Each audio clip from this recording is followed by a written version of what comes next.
सब खैरियत से होंगे और मेरे साथ जम्मू कश्मीर और खासतौर पर कश्मीर के नामवर सहाफ़ी मौजूद हैं। मेरे भाई शाहिद, सनम एजाज साहब और पीरज़ादा शाकिर।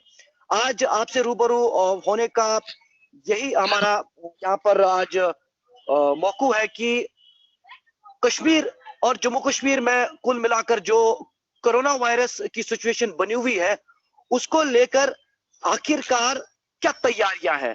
हालांकि हम गवर्नमेंट की कहां-कहां कोताहियां रही, क्या-क्या लूपहोल रहा। अभी जो फिगर्स है जो 2000 के आसपास हर दिन आते हैं पॉजिटिव केसेस के, वो क्यों आना शुरू किए, इसके पीछे क्या-क्या रीजंस रहे हैं, उन पर हम बाद में जाएंगे। लेकिन पहले जो हमारा मौजू और अहम आज जो डिस्कशन का हिस्सा रहेगा, और जिस पर मेरे जो भाई शाहिद शाहिद भाई बात करेंगे, शाकिर बात करेंगे, सनम एजाज साहब बात करेंगे कि आखिर तैयारियां क्या है।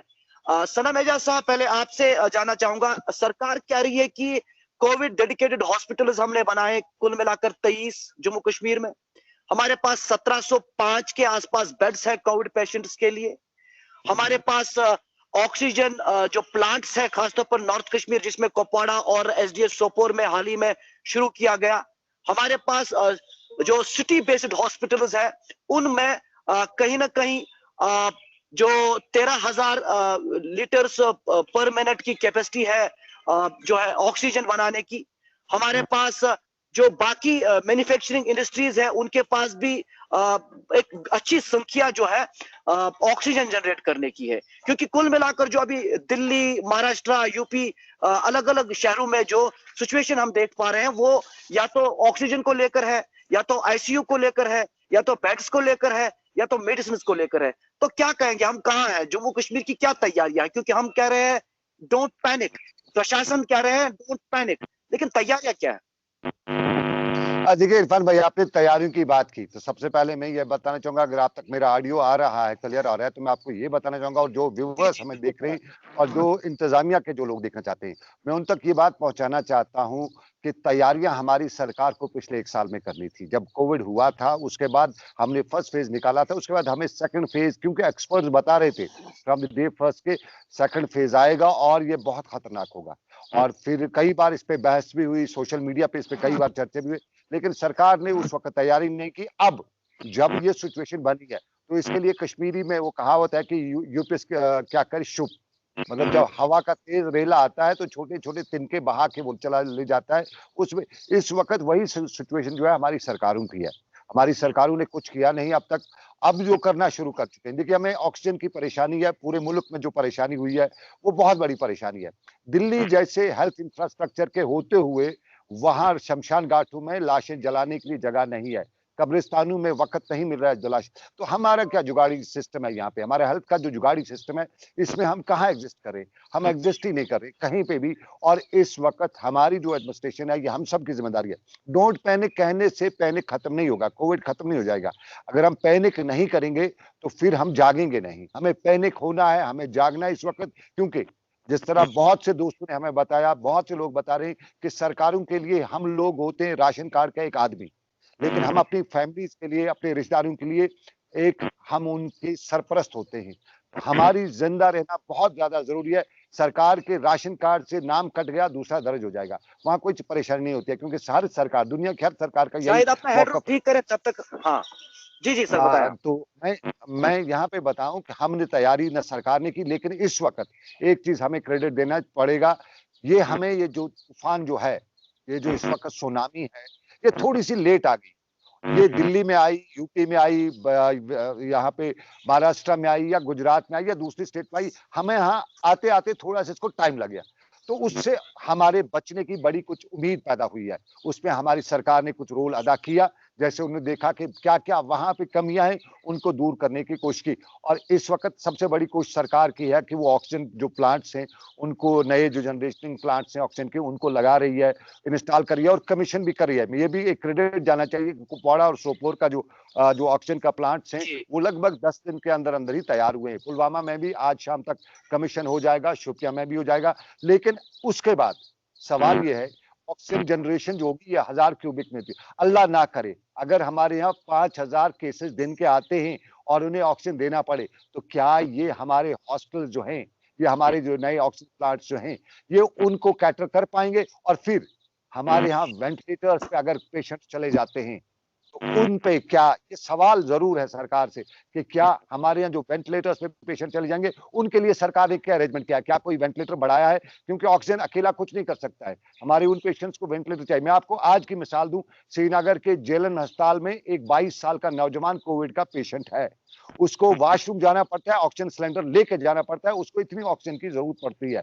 ये हालत है इस कोविड में ऑक्सीजन की। तो ये ऑक्सीजन जो है, ये सिर्फ ऑक्सीजन की नहीं, हमें वेंटिलेटर्स की जरूरत है, और हमें अब बहुत से इश्यूज है, उन इश्यूज पे हमें देखना पड़ेगा, और ये हमें समझना पड़ेगा, हमारी इंतजामिया को समझना पड़ेगा कि हमने बहुत कुछ किया, विकास, डेवलपमेंट वगैरह, लेकिन जो हमारा बुनियादी जिंदा रहने का इंफ्रास्ट्रक्चर है, वो उस पे हमने कोई काम नहीं किया है।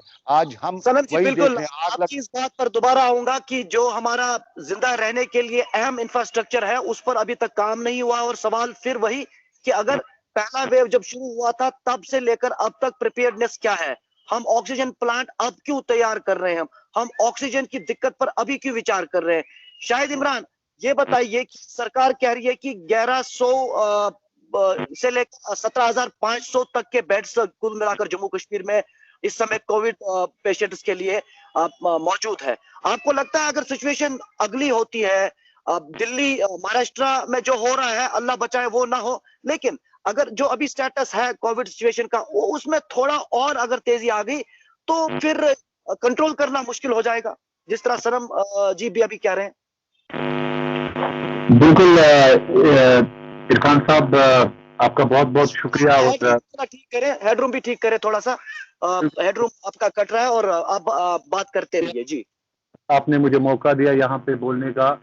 सनम एजाज साहब भी बोल रहे थे, सीनियर जर्नलिस्ट हैं, क्योंकि हालात से काफ़ी वाकिफ भी हैं और नज़र भी रहती है इनकी हालात पे। मैं ज़्यादातर आजकल शायद भाई अपना हेडरूम ठीक करें, आपका चेहरा आधा ही आ रहा है, बिल्कुल फिर लोग बिल्कुल कहेंगे कि शायद थोड़ा पीछे भाई चले जाएं। हाँ जी जी। हमें कोई इलेक्शन नहीं लड़ना है। इरफान साहब दिखाए हमारी आवाज काफी है। और मेरा कहना यह है, देखिए इरफान साहब, ये तरजीहात की बात होती है। जैसा सनम एजाज साहब बोल रहे थे कि जिस सरकार की तरजीह कुछ और हो, जिस सरकार की तरजीह ये हो कि अवाम के साथ कैसे लड़ा जाए, अवाम के साथ कैसे उनका बदला लिया जाए, वो सरकार यकीनन भूल जाती है कि शायद कौम के अस्पतालों में ऑक्सीजन की भी जरूरत होती है। जिस सरकार का ये मंशूर हो कि वेस्ट बंगाल में इलेक्शन ममता बनर्जी जीते या नरेंद्र मोदी या अमित शाह जीते, उस सरकार पे सवाल उठाना जायज भी है, वाजिब भी है। जिस सरकार के जर्नलिस्ट और कौमी मीडिया एक खास तबके को निशाना बना के गुज़िश्ता मार्च में ये कहे कि इन्होंने कोरोना वायरस फैलाया, उन जर्नलिस्ट को इस वक्त शायद उन पे सवाल उठाना जायज भी है, वाजिब भी है कि वो वेस्ट बंगाल के इलेक्शन में कहाँ थे। उन पे सवाल उठाना जायज है कि इस वक्त जो सरों की गिनतियां, जैसे सनम एजाज साहब ने सही तरीके से बोला, मैं तायद भी करता हूं इनके अल्फाज की। इन्होंने कहा कि सरकार के लिए हम महज एक मर्दमशुमारी की हैसियत से हमें गिना जा रहा है और चुना जा रहा है। मेरा मानना यह है कि सरकार की तरजीहात यहाँ पे फेल हो गई है। देखिए, जिस सरकार को ये पता नहीं होगा, भाजपा की सरकार को, कि शायद कोरोना वायरस से भी जारी है और इलेक्शन कमिश्नर आपका नोटिफिकेशन निकाल के ये कहे कि आप रैलियां करें, आप अमित शाह और मोदी को खुलेआम सरेआम वेस्ट बंगाल की गलियों में और मैदानों में लोगों का अज़्दाम जमा करने की इजाजत दें, तो उस इलेक्शन कमिश्नर के खिलाफ अगर इस वक्त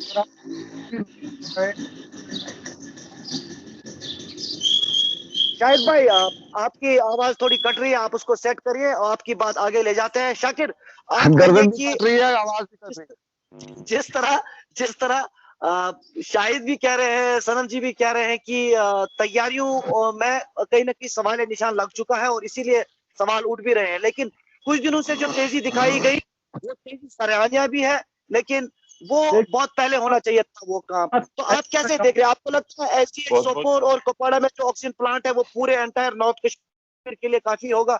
अगर थोड़ा जी जी। इरफान कुरैशी, बहुत बहुत शुक्रिया कि आपने मुझे भी वक्त दिया कि मैं भी अपनी बात रख पाऊं। और जो हमारे साथ दूसरे पैनलिस्ट जुड़ चुके हैं, सनम एजाज साहब और शाहिद इमरान साहब, इनका भी मैं बहुत बहुत शुक्रगुजार हूँ। और मैं जो इन्होंने इस इशू को लेकर बात की, मैं इनकी बात के साथ इत्तेफाक रखता हूँ। लेकिन देखिए, ये हमारी सरकार जो है, जब पिछली बार कोरोना वायरस का आउटब्रेक हो गया था, पूरी इंडिया के साथ साथ जम्मू एंड कश्मीर में भी हो गया था, लेकिन तब इनके पास कुछ ये अपने आप को बचाने के लिए जो है, ये कहते थे ये एक नोवल डिजीज है, इसके लिए तैयारियां नहीं थी, हमें नहीं पता था ऐसा होने वाला है। तो सच भी यही था कि किसी को पता नहीं था, क्योंकि डिजीज का बिहेवियर तक भी एक्सपर्ट्स को समझ नहीं आता था। तो तब इनके बचने का कोई चांस था। लेकिन एक साल हुआ, एक साल में डीडीसी इलेक्शंस हुए, एक साल में लैंड लॉज चेंज किए गए, एक साल में जो है, अगर हम रिसेंटली मार्च की शुरुआत के साथ जब हिंदुस्तान में फिर से सेकंड वेव जिसको बताया जा रहा है वो शुरू हुई, लेकिन हमारी यहाँ जम्मू एंड कश्मीर की सरकार ट्यूलिप फेस्टिवल करने में मशगूल थी, फैशन शोज करने में मशगूल थी और बाकी फजूल चीजों में अपना वक्त गुजार रही थी, जब तक हालात यहाँ के इतने कशीदा हो चुके। अगर मैं मार्च 1 की बात करूं, 600 से के आसपास कुछ केस आए थे पॉजिटिव, लेकिन आज उसकी तादाद आप देखो 2000 से कम कोई दिन गुजरता ही नहीं है, यानी कि 500-600% का इंक्रीज हो चुका है। ये सरकार सोई कहां थी? कल तक ये शो कर रहे थे, कल तक ये ट्यूलिप फेस्टिवल कर रहे थे, कल तक ये जो हमारे टूरिस्ट आते हैं बाहर से, जो मेहमान हैं हमारे, उनको विदाउट टेस्टिंग इनको जम्मू एंड कश्मीर में एंट्री दी जाती थी। डिस्पाइट मीडिया के कई हाउसेस से भी ये कॉल्स या एक्सपर्ट्स ने ये कॉल दे दी कि इनकी टेस्टिंग की जाए, टूरिज्म पे रोक लगाया जाए, जो आप भीड़ भाड़ कर रहे हो इस पे रोक लगाई जाए, लेकिन ऐसा नहीं हुआ था। बल्कि ये क्या कर रहे थे, इनका एक ही मकसद था जो हम समझ पाए, they were just portraying normalcy in Kashmir to the entire world. और वो किस चीज को कैजुअलिटी बनाते, यहाँ के लोगों को कैजुअलिटी बना के नॉर्मल सी पोर्ट्रे कर रहे थे। ये शर्मनाक बात है इस सरकार के लिए। जी शाकिर, बिल्कुल मैं आपको पॉइंट लेने आपके पास फिर आऊंगा। अब सनम जी, शायद इसके बाद आ रहा हूं आपके पास, आपकी बात उधरी रही थी। सनम जी, आपको नहीं लगता कि जिस तरह से कोविड बीच में बहुत हद तक कंट्रोल हुआ था, उसके बाद जो यहाँ हुकूमत ने कोशिश की कि जो टूरिज्म है उसको थोड़ा प्रमोट किया जाए, फाइनेंशियल जो कंसर्न स्टेट के थे उसे पटरी पर लाया जाए, वही कहीं ना कहीं चूक रही? क्योंकि जिस तरह आपने भी स्टोरी की थी, मैंने भी, शाहिद भाई ने भी स्टोरी की थी और शाकिर ने भी उसके बाद एक बड़ी स्टोरी की थी, खासतौर पर गार्डन्स को लेकर। और हालांकि उसके बाद मैंने देखा, मैं दोबारा टुलिप गार्डन गया और वहां पर मैंने एक काउंटर के बजाय 8 से 10 काउंटर लगे हुए देखे। ये इस तरह की स्ट्रेटजी पहले भी हो सकती थी, to avoid crowd and contacts and in the gardens, so that कि जो कोरोना की सिचुएशन है वो ज्यादा मजीद खराब नहीं होती। बीच में शायद टेस्टिंग भी नहीं हुआ करता था जो टूरिस्ट बाहर से आ रहे थे। तो आपको नहीं लगता बीच में ढीला छोड़ दिया तो इस वजह से इस समय हम कहीं ना कहीं परेशानी में मुब्तला हो गए, अब लॉकडाउन भी करना पड़ रहा है? देखिए, अभी शाकिर बता ही रहे थे, जिस तरह शाकिर ने इरफान बताया कि कश्मीर को इंटरनेशनल लेवल पे एक बताने के लिए कि एवरीथिंग इज गोइंग नॉर्मल इन इसमें। जी, आप तक मेरी आवाज आ रही है? जी जी, हम सुन रहे हैं आपको, बताएं। तो इरफान, शाकिर अभी बता रहे थे कि इंटरनेशनल लेवल पे भी कश्मीर को जो दिखाने के लिए क्या है, नॉर्मल सी है, तो उस नॉर्मल सी को दिखाने के लिए यहाँ दो चीजें जरूरी होती हैं, गवर्नमेंट को किसी जरूरी होती है। एक ये कि भीड़ भाड़ बहुत रहे, सड़कों पे रश रहे, ट्रांसपोर्ट का ट्रैफिक जैम रहे, और ये लगना चाहिए कि लोग बाहर निकल रहे हैं, मस्ती करें, ऐश करें, काम करें। और उसकी अक्सर आपने देखा होगा ट्रैफिक जाम, सड़कों पे कब्जा हो पटरी वाले का ताकि जैम हो जाए। तो जब जैम होगा उसका वीडियो आएगा और बताया जाएगा शाम को, कुछ अखबार जो है इंटरनेशनल लेवल के उनके को भी वो खबरें, या हमारे जो कुछ देश हित के पत्रकार हैं, बड़े वरिष्ठ पत्रकार या भ्रष्ट पत्रकार, वो शाम को टीवी चैनल पे बैठ के बताएं कि कश्मीर में नॉर्मल सी है, 2 घंटे जाम रहा, ये रहा। लेकिन उस जाम की सबसे बड़ी वजह होती है या सामने सड़क काटी गई होती है या वहां पटरी वालों के लिए लाके बिठाया होता है सड़क पे। तो इसी तरह कश्मीर की नॉर्मल सी दिखाने के लिए श्रीनगर का ट्यूलिप गार्डन किया गया। एक इंटरनेशनल प्रेशर था, जहां बातचीत हिंदुस्तान पाकिस्तान के दरमियान हो रही थी, वो एक इंटरनेशनल प्रेशर भी था। तो आप दोनों कहीं ना कहीं, सनम जी और शाकिर, ये कह रहे हैं कि जो नॉर्मल सी का कंपल्शन था सरकार के सामने, एस्टैब्लिशमेंट के सामने, वो कहीं ना कहीं लोगों को विक्टिम बनाकर चला गया? जो एक कंपल्शन वो बना था देखिए नॉर्मलसी की बिल्कुल वजह से जो है देखिए कश्मीर में कोरोना की जो सिचुएशन है वो नेग्लेक्ट हुई। नॉर्मलसी दिखाने की वजह से, नॉर्मलसी दिखाने की वजह से, नॉर्मलसी नहीं बल्कि नॉर्मलसी दिखाने की वजह से आप देखिए यहाँ पे लोगों को उससे विक्टिम बनाया गया। यहाँ पे इन हालात में जब कोविड था, जब लोगों को बताया जाता था कि गाड़ियों में दूर-दूर बैठे, लेकिन उस दौरान भी जहाँ एक तरफ से ये बताया जाता था कि 2 स्पेस बनाएं, फैमिलीज के साथ बाहर निकल रहे हैं तो गैप बनाए रखें, उस दौरान भी यहाँ मेले किए गए, यहाँ महफिलें सजाई गई और यहाँ बहुत कुछ किया गया। तो उसमें ये सब कुछ होना था। ये मजबूरी सरकार की नहीं थी बल्कि सरकार को एक चीज़ करना था। तो उसमें अगर ये यूजुअली होता है देशों में बड़े-बड़े मामलात में बड़े-बड़े मामलात हल तलब करने के लिए ऐसे छोटे-छोटे मामलात उनके लिए हो जाते हैं। ये इनको वो लोग कहते हैं छोटे मामलात हैं। तो एक छोटे से मामलात यहाँ किए लेकिन ये छोटी-सी स्टेट थी, छोटी-सी आबादी के लोग और यहाँ अभी फिलहाल छोटे ही तादाद में ये सामने हमें दिख रहा है कि अभी लोग पॉजिटिव रहे। लेकिन जिस तरह से जो सिचुएशन है उस सारे से निकल के आई है, जो वो ब्लास्टिंग इसे हम कह सकते हैं कि ब्लास्ट अभी नहीं हुआ है कश्मीर में। अभी मैं बिल्कुल दोबारा बताना चाहूँगा कि डरने वाली बात नहीं है, डराने वाली बात नहीं है, बल्कि होशियार रहने की वाली बात है। अभी बहुत कुछ हमें देखना पड़ सकता है अगर ऊपर वाले का हम पे रहम नहीं हुआ, उन्होंने कुछ अपना कर्म नहीं किया, तो हमें इस कोविड के हवाले से कुछ उल्टा-सीधा भी देखना पड़ सकता है। शायद आपको बता अब आप अपनी जी। बात मुकम्मल करें और साथ ही में ये भी बताएं कि जम्मू कश्मीर को लेकर तैयारियां आपको कहाँ लग रही है, कितनी है, कितनी अभी और करनी बाकी है? क्योंकि आप पहले बात कर रहे थे इलेक्शन कमीशन ऑफ इंडिया की, बंगाल में इलेक्शन हो रहे थे उसकी बात कर रहे थे, वो भी एक इंपॉर्टेंट पॉइंट आपने जो है पॉइंट आउट किया, क्योंकि जिस तरह कई मेले हुए, इलेक्शन कैंपेनिंग हुई, उससे जो कंट्री है अलग अलग स्टेट्स में जो है सिचुएशन, चाहे महाराष्ट्र हो, यूपी हो, दिल्ली हो, वहां पर खराब हुई। तो उसी का कहीं ना कहीं असर जो है नॉर्थ इंडिया के बाकी स्टेट्स पर भी पड़ सकता है, जिसमें जम्मू कश्मीर भी है। तो शायद आप मुकम्मल करें अपनी बात।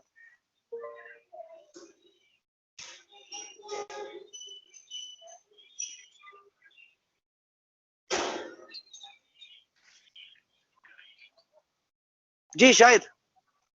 जी इरफान साहब, मेरी आवाज आप तक आ रही है?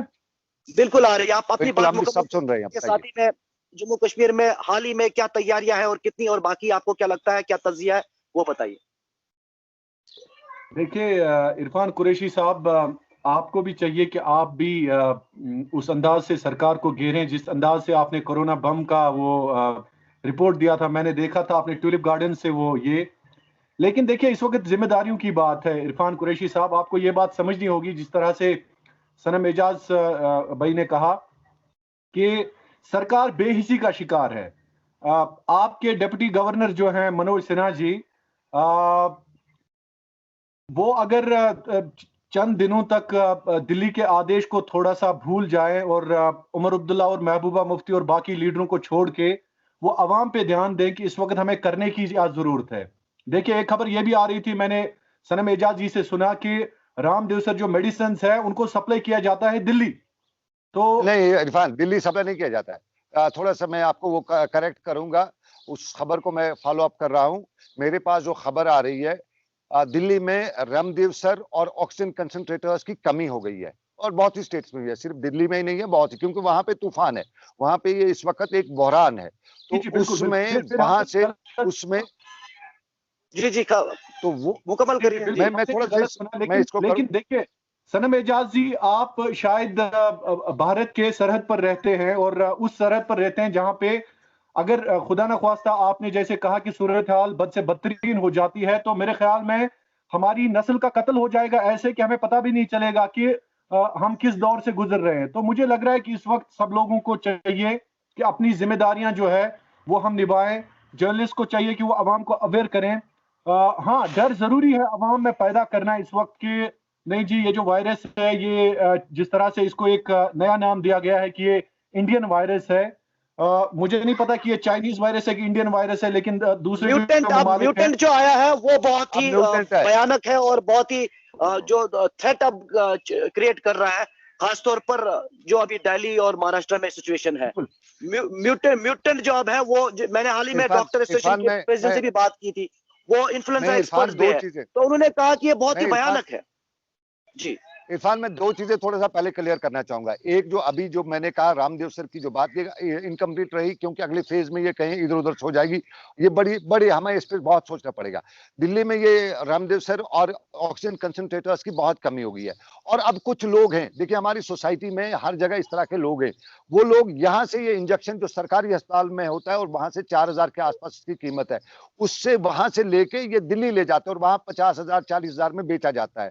तो यहाँ पे एक छोटी सी तादाद में आती है, लगभग 2,000-3,000 के करीब आसपास की केसेस जो ये जो इंजेक्शन वाइल्स यहाँ पे होंगी। अगर इनमें से 1,000 ही वाइल यहाँ से शिफ्ट होकर दिल्ली चली जाती है, तो कल अल्लाह बचाए हमें कोई मुसीबत आ जाती है, तो हम किस लायक रहेंगे? एक उस पर सरकार को पूरा ध्यान देना चाहिए कि रामदेव सर जो लाया गया है, जो अस्पतालों में इसके बारे में कुछ खबरें भी आई थी कि जो रामदेव सर जो वायलेंस है वो ब्लैक मार्केटिंग उनकी हो रही है, वो एक सीरियस कंसर्न है। उसमें वो कश्मीर से जा रही है, वो कश्मीर से ट्विटर पे भी कुछ लोगों ने टेकअप किया था ये मैटर जी। हाँ, वो एक, और दूसरा ऑक्सीजन कंसंट्रेटर जो कश्मीर के मार्केट्स में थे, अब दिल्ली के मार्केट में वो नहीं मिल रहे, तो यहाँ से भी लोग उनको खरीद के, वो कुछ दिल्ली में हमारे जिस तरह दोस्त हैं, बहुत से लोगों के दोस्त हैं, उनकी फैमिली मेंबर का कहीं दिल्ली में कोई केस हो जाता है तो वहाँ ऑक्सीजन कंसंट्रेटर नहीं मिलता है, तो यहाँ से भेजे जाते हैं।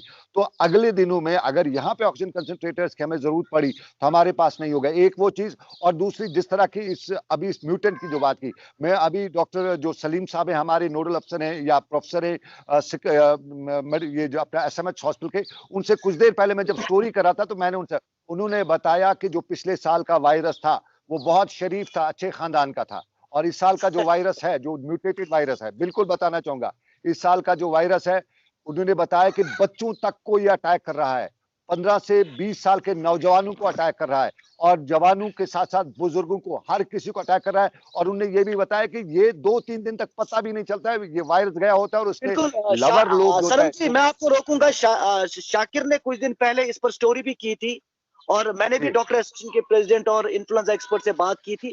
शाकिर, आपने जब मुझसे मिले थे तो आपने कहा था कि डॉक्टर का ये मानना था कि जो म्यूटेंट है वो बहुत ही भयानक है, और साथ ही साथ अब स्पेसिफिक एज ग्रुप नहीं है इस वायरस का, इसमें ऑल एज ग्रुप इंक्लूड हो गए हैं, खासतौर पर जिनमें कोई मतलब इलनेस नहीं है, कोई पहले ही कोई वो जो कह सकते हैं एग्जैक्टली, जब कोई ब्लड प्रेशर का इशू नहीं है, इन्फ्लुएंजा एक्सपर्ट नहीं जिसमें है, उनमें भी ये पाया जाता है। तो थोड़ा सा बताइए जी। जब मेरी बात इन्फ्लुएंजा एक्सपर्ट से एक इंटरव्यू के दौरान हुई तो उन्होंने ये कहा कि जो पहला वाला वायरस था, जो आज का है, ये उससे डिफरेंट है, क्योंकि इसमें जो बिहेवियर है वो डिफरेंट है। यानी कि पिछले साल का वायरस जो जब कोई इन्फेक्ट होता था उसका बिहेवियर अलग होता था, और जो उसमें सिम्टम्स होते थे वो डिफरेंट होते थे। और आज का जो वायरस है, एक तो ये ज्यादा खतरनाक है और इसमें सिम्टम्स भी डिफरेंट है।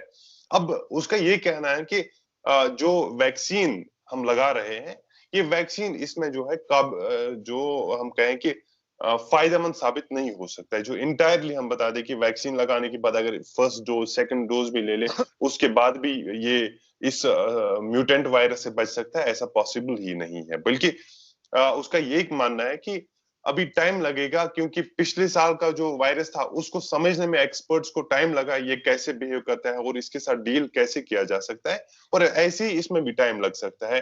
इसलिए लोगों को, उसका ये मानना था कि लोगों को एहतियात बरतने की जरूरत है। लेकिन जहां एडमिनिस्ट्रेशन ही कुछ ऐसी हो, अगर लोग एहतियात बरतना भी चाहे लेकिन वो ट्विटर, सोशल मीडिया, फेसबुक पे उन चीजों को प्रमोट करते हैं और लोगों को अट्रैक्ट करते हैं कि आप आ जाओ और यहाँ से इन्फेक्ट होके घर चले जाओ और ट्रांसमिशन इसका बढ़ा दो, फिर हम देखेंगे कि कैसे आगे का लाहेअमल चलेगा। हालांकि आप पहले जब आपने बात मेरे साथ की थी, आपने कहा था कि जो ऑक्सीजन प्लांट जो SDH सोपोर SDH दोबारा में लगाया गया, आपने शायद स्टोरी देखी भी होगी मेरी। वहां की जो हालत है वो भयानक हालत थी जब उसकी इनॉग्रेशन हो रही थी। What was the need for having a formal inauguration at the time when there is a surge in cases of कोविड-19? क्या जरूरत थी? क्या अगर उसको इनॉग्रेट नहीं किया जाता, अगर वो रिबन नहीं काटा जाता, क्या वो ऑक्सीजन प्लांट ठीक ठाक से नहीं चलता? बस सूरत हाल देखो कर क्या रहे हैं। और यही छोटी छोटी चीजें जब मिलती हैं तो एक भयानक सी आग लग जाती है। तो ऐसा नहीं है कि एक ही बार कुछ आग लग जाए, ये छोटी छोटी चीजें जो है ये आगे देखकर आगे चलकर जो है हमें Shakir, I am coming back to you. Don't you think in some cases and on some certain instances it is more about photo sessions and paperwork when it is about inaugurating such kind of very serious initiatives like oxygen plant, or we are just preparing for the COVID dedicated hospitals. Is it very important to have photo sessions at this very time when people are very scared due to this COVID, and many lives are already under threat even in J&K? So how do you see all this behavior from the establishment and administration and the bureaucracy? You asking me? No, Shahid has to respond, sir. I'm coming to you.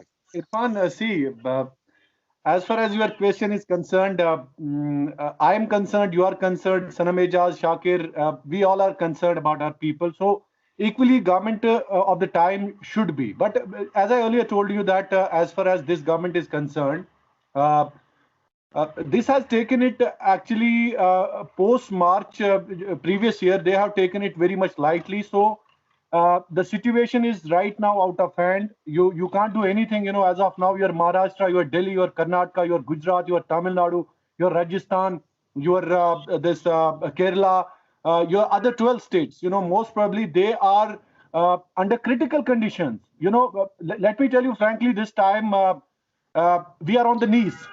We are completely on the knees, and it has really shaken the whole country.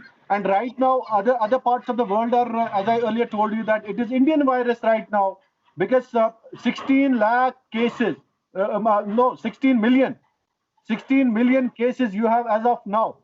And in previous 24 hours, you have 3,50,000 cases, more than 2,000 people have died, and Delhi is out of oxygen.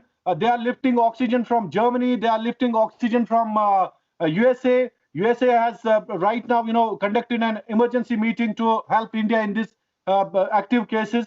So right now you can't do anything, because you were busy from last 2 months. As I earlier told you, you were busy in conducting election rallies. First of all, Irfan, the basic question is, where was this government?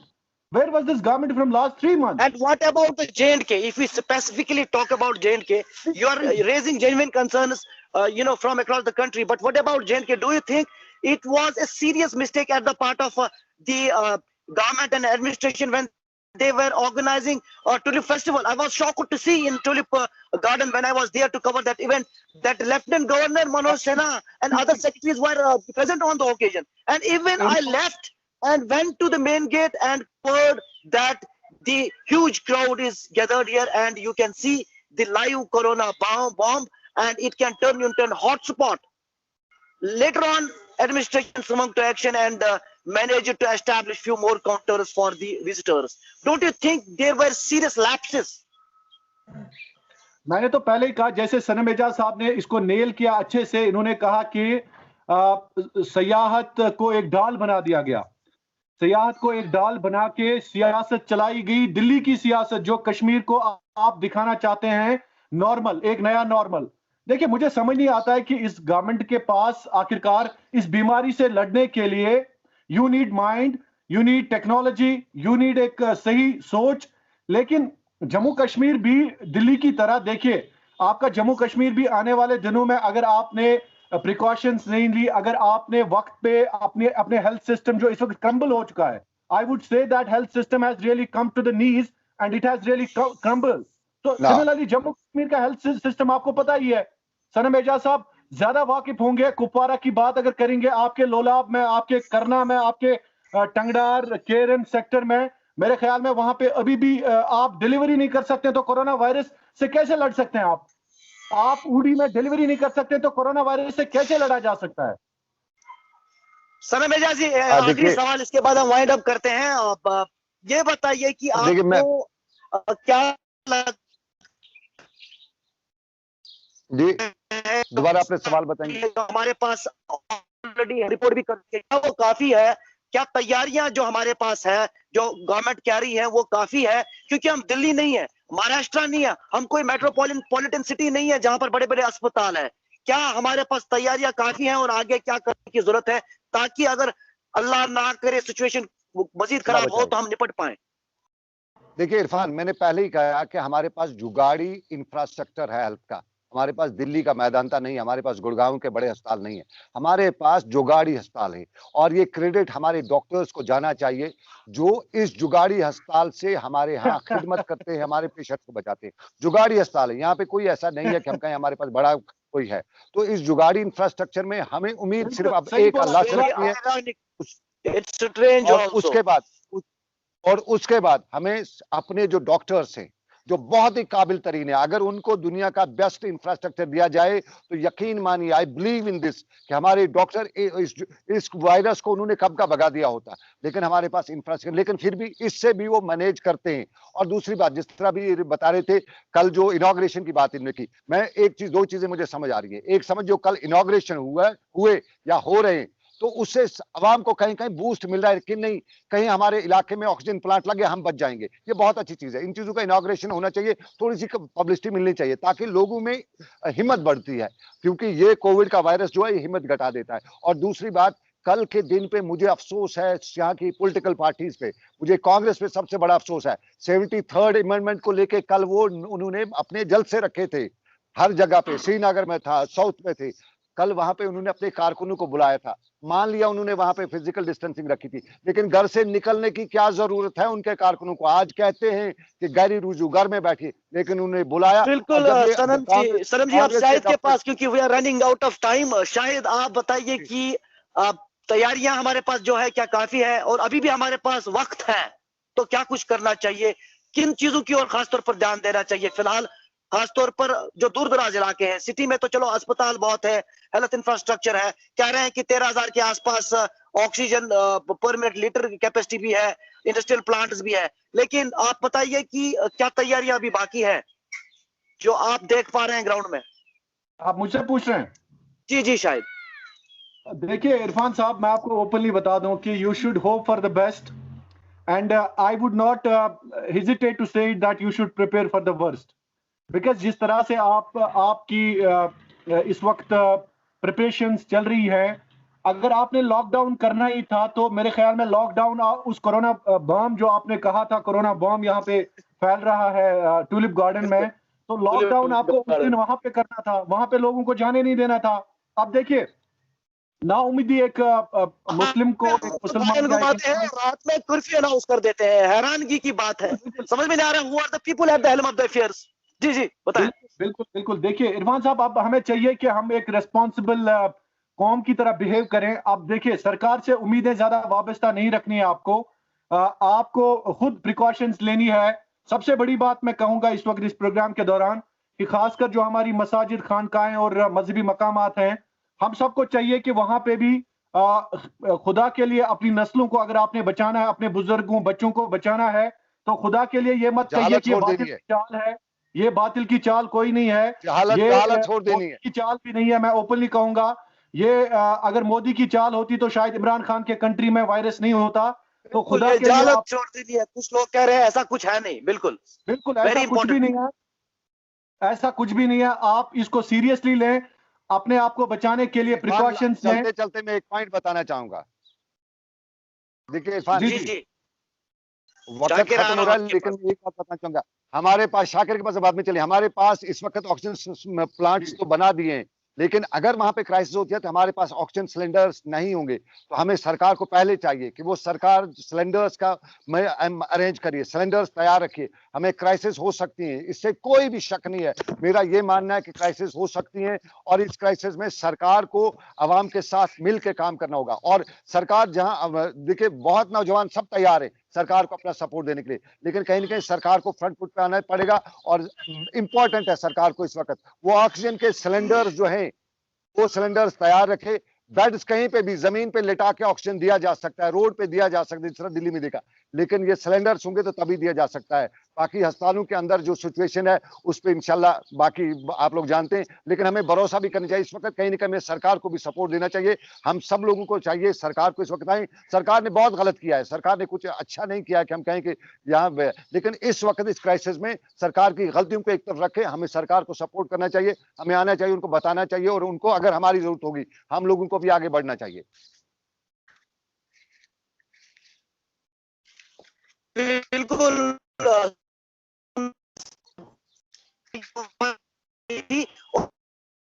लगातार हमारी कोशिश है कि शायद last point मैं बात रखना चाहूंगा, जैसे सनम एजाज साहब ने कहा कि इनॉग्रेशन होनी चाहिए, लेकिन इनॉग्रेशन लोगों की जानों के साथ खेलना नहीं होना चाहिए। हिम्मत देनी है लेकिन धोखा नहीं देना है। हिम्मत दे रहे हैं कि आप, जैसे आप कुपवारा में आप ऑक्सीजन प्लांट लगा रहे हो, देखो सरकार की हमें तनकीद भी करनी है, लेकिन जहां पर उनको हमारी जरूरत है हम उनके सपोर्ट में रहेंगे, उसमें कोई शक नहीं है। लेकिन सरकार को कहीं ना कहीं सीरियस होने की जरूरत है।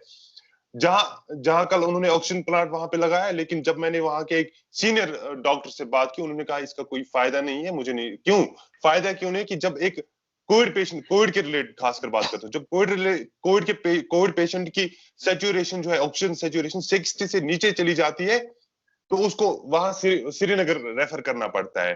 जब उसकी ऑक्सीजन लेवल ठीक रहती है तो उसको वहां पे रखा जा सकता है। इसका मतलब है कि ऑक्सीजन प्लांट किसी फायदे का है ही नहीं, क्योंकि उनके पास तो वहां पे वेंटिलेटर, जो आईसीयू यूनिट्स, वो एस्टैब्लिश होने चाहिए, तब जाके हम ऑक्सीजन प्लांट्स का फायदा उठा सकते थे। और आखिर पर ये कहना चाहूंगा कि देखो, सरकार ने काफी ज्यादा जुल्म कश्मीरियों के साथ किया। आज अगर कश्मीरी कोई कोविड की वजह से मरेगा तो सरकार की वजह से मरेगा, सरकार को इसकी जिम्मेदारी लेनी ही पड़ेगी। और मैं यही कहना चाहूंगा, लेफ्टिनेंट गवर्नर मनोज सिन्हा साहब को मैं रिक्वेस्ट करता हूं कि उनको एक इमरजेंसी मीटिंग कॉल करनी चाहिए, जिसमें एक्सपर्ट्स को भी बुलाया जाए, जिसमें उन लोगों को बुलाया जाए जो मेडिसिन के साथ रिलेटेड है, या जर्नलिस्ट जो सीनियर जर्नलिस्ट है, जो इस पूरे इन महीनों में कोविड की रिपोर्टिंग के रिलेटेड रिपोर्टिंग करते रहे, ताकि एक government should realize they should set accountability. They should try their level best. They are trying their best from last few days.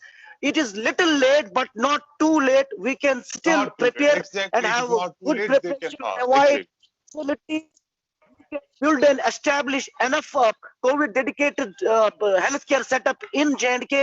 There is more need of beds, ICUs, and COVID dedicated facilities. I would like to add a point, क्योंकि government जी बताएं शाकिर, क्योंकि ऐसा भी हो सकता है कहीं lockdown की भी जरूरत पड़ सकती है। तो इसमें क्या होता है, जैसे लॉकडाउन किया, ट्रेडर्स के हवाले से ऑड इवन का फार्मूला जो किया, 50% अल्टरनेट डेज पे शॉप्स ओपन रखने का फैसला लिया गया, ट्रेडर उससे खुश नहीं है, तो उस वजह से वायलेशन हो जाती है।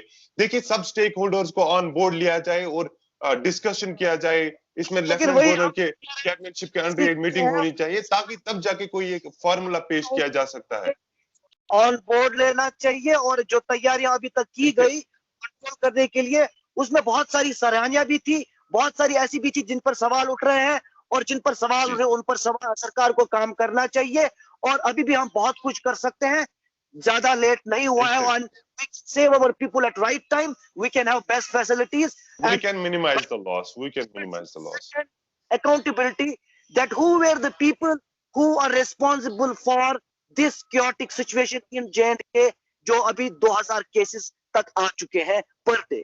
शुक्रिया मुझसे बात करने के लिए, और उम्मीद करते हैं कि पब्लिक रिलेटेड जो इस तरह के सीरियस इश्यूज हैं उन पर हम सब लोग लगातार इसी तरह आवाज उठाते रहें, ताकि सरकार और जो इख्तियार पर लोग हैं उन तक लोगों की जो अहम बातें हैं वो पहुंचे।